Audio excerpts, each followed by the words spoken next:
Hello everybody, welcome to Everest Coaching Institute. Today we will discuss class 11th economics. Chapter is market equilibrium. Beta, this chapter is full of graphs, so in this video we will discuss how to make graphs of this chapter. But this is my third and last video of this chapter for graph making. In the previous videos we discussed about the graphs, how to make graphs relating to changes in demand and changes in supply.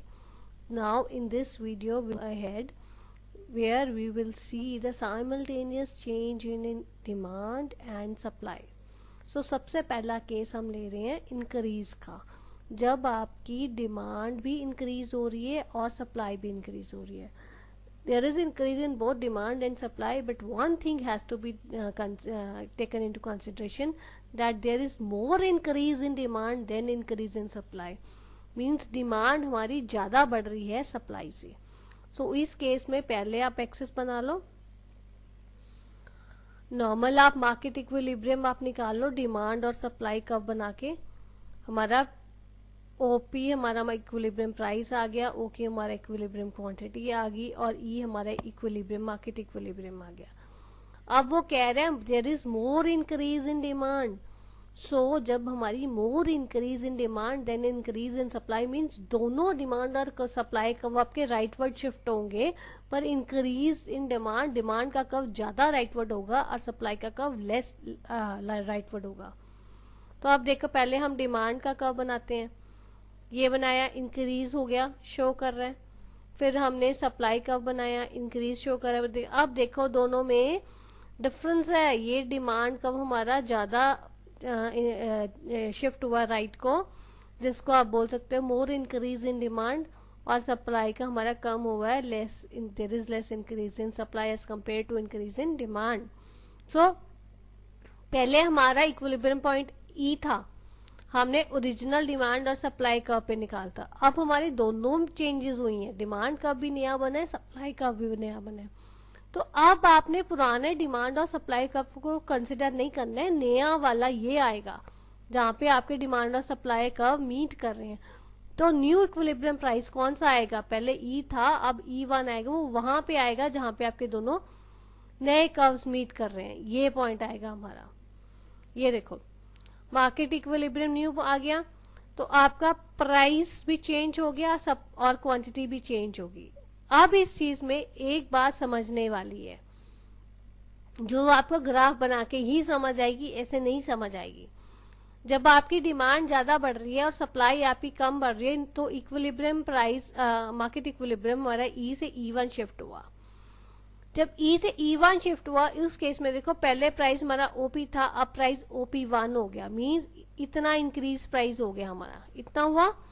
और जो हमारी quantity कितनी increase हुई है उसमें क्या फर्क पड़ा, वो भी इंक्रीज हुई है. OQ से OQ1 हुई है, पर उसमें ज्यादा ही फर्क हुआ है.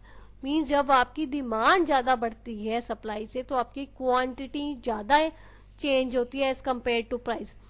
प्राइस तो आपका चेंज करना ही पड़ेगा, बढ़ेगा ही बढ़ेगा, क्योंकि हमारी डिमांड जो है वो ज्यादा बढ़ी है और सप्लाई हमारी कम बढ़ी है.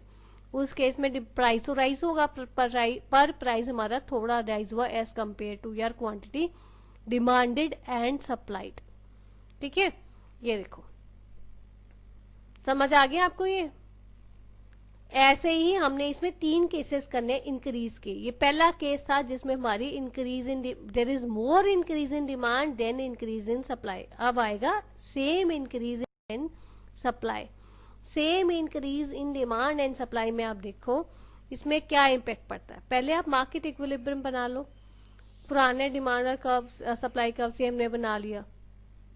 अब डिमांड और सप्लाई कर्व दोनों शिफ्ट हो रहे हैं, पर सेम है. मीन जितना डिमांड का राइटवर्ड शिफ्ट होगा उतना ही सप्लाई का राइटवर्ड शिफ्ट होगा. पहले हम डिमांड का बनाते हैं. ठीक है, ये देखो इंक्रीज आए, इतना ही आप सप्लाई का बना दो.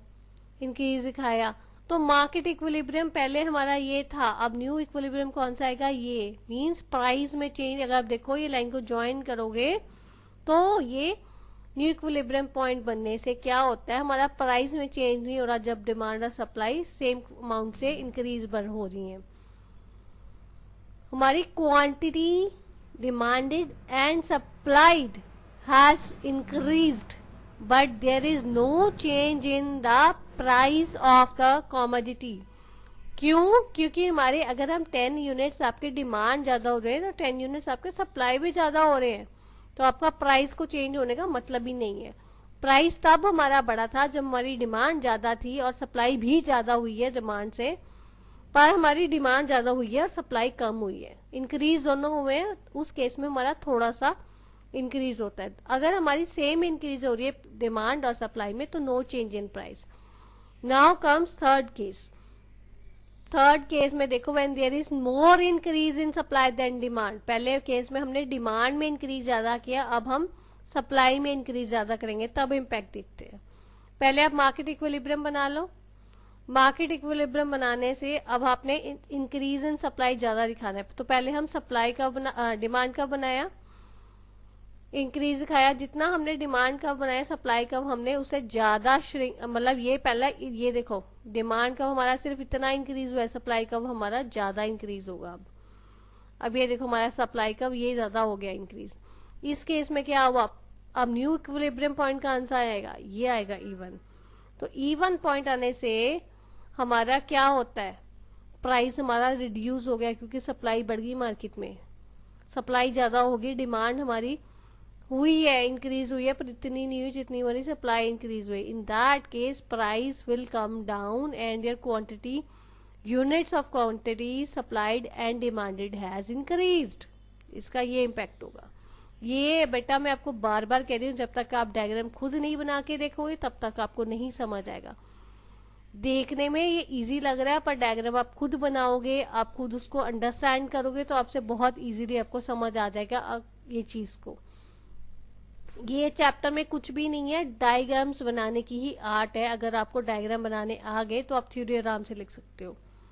सो अभी हमने किया अभी तक discuss more increase in demand and supply simultaneously. अब हम करेंगे डिक्रीज। अगर अभी इंक्रीज हो रहा है तो आप इम्पैक्ट देख लिया, अब हम देखेंगे डिक्रीज। तो डिक्रीज में भी वही 3 केसेस आएंगे।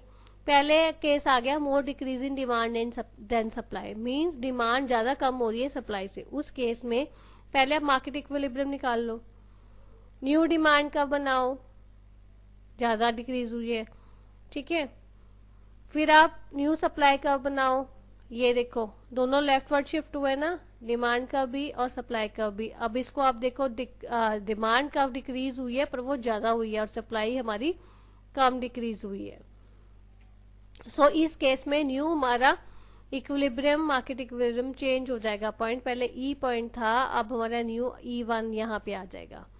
तो ये आने पे हमारा क्या हो रहा है, क्या इम्पैक्ट आपको नजर आ रहा है, प्राइस हमारा डिक्रीज हो रहा है कम as compare to the units demanded and supplied हमारे ज्यादा कम हुए as compare to your price. This is your new equilibrium point E1। Now come same decrease, जो जैसे आपने देखा था same increase in demand and supply में हमारा प्राइस के ऊपर कोई फर्क नहीं पड़ा था। इन द सेम केस यहाँ पे भी हमारा प्राइस पे कोई फर्क नहीं पड़ेगा, हमारा फर्क पड़ेगा तो सिर्फ किस में पड़ेगा, क्वांटिटी पे। ये देखो पहले आप मार्केट इक्विलिब्रियम बनाओ, अब हमने डिमांड कर्व नया बनाना है। जितना हमने ये डिमांड कर्व लेफ्ट शिफ्ट किया डिक्रीज होने पे, उतना ही हमने लेफ्टवर्ड शिफ्ट करना है सप्लाई कर्व। ये देखो सेम हमने सप्लाई कर्व शिफ्ट किया, तो इस केस में क्या हुआ, उसी प्राइस लाइन पे हमारा न्यू मार्केट इक्विलिब्रियम पॉइंट आ गया E1। तो ये क्या कहता है, ये न्यू इक्विलिब्रियम पॉइंट हमारा क्या कह रहा है कि प्राइस में कोई चेंज नहीं हुआ पर हमारी क्वांटिटी OQ से OQ1 श्रिंक हो गई, ठीक है। सो सेम इंक्रीज और डिक्रीज में आपको क्या समझ आता है कि सेम इंक्रीज और decrease in demand and supply में अगर इंक्रीज हो रही है तो प्राइस वही रहेगा, क्वांटिटी इंक्रीज हो जाएगी, और अगर डिक्रीज हो रहा है तो प्राइस वही रहेगी और हमारी क्वांटिटी डिक्रीज हो जाएगी, ठीक है। Now comes more decrease in supply then demand. Last graph इस चैप्टर का वो ये है। पहले आप मार्केट इक्विलिब्रियम निकाल लो, मार्केट इक्विलिब्रियम निकालने के बाद में सप्लाई आपकी ज़्यादा कम हुई है डिमांड से, सो डिमांड का हमारा लेफ्ट में शिफ्ट हुआ, पर ये हमारा देखो इतना शिफ्ट नहीं हुआ, सप्लाई ज़्यादा शिफ्ट हुई, सप्लाई में ज़्यादा शिफ्ट हो गया, तो उस केस में न्यू इक्विलिब्रियम पॉइंट कौन सा आ गया, ये इसका क्या इम्पैक्ट पड़ रहा है डायग्राम से आपको पता चल रहा है, प्राइस हमारी इंक्रीज होती है कि और हमारी जो क्वांटिटीज हैं वो रिड्यूस हो रही हैं। क्यों? क्योंकि सप्लाई में आपकी ज़्यादा कमी हुई है डिमांड से। डिमांड अगर आपकी 10 यूनिट्स की रिड्यूस हुई है तो सप्लाई आपकी 15, मैं तो एग्जांपल दे रही हूँ, 15 यूनिट्स की चेंज डिक्रीज हुई है, उस केस में आपका प्राइस तो अपने आप बढ़ना ही बनना है और क्वांटिटी सप्लाइड और एंड डिमांडेड आपकी डिक्रीज होनी है। ठीक है, so this is all about how to draw graphs of this chapter. If you still I try to explain the concept to how to draw the graphs in the very easy manner, but even though if you find any difficulty, you are most welcome to give your feedback. Thanks for watching.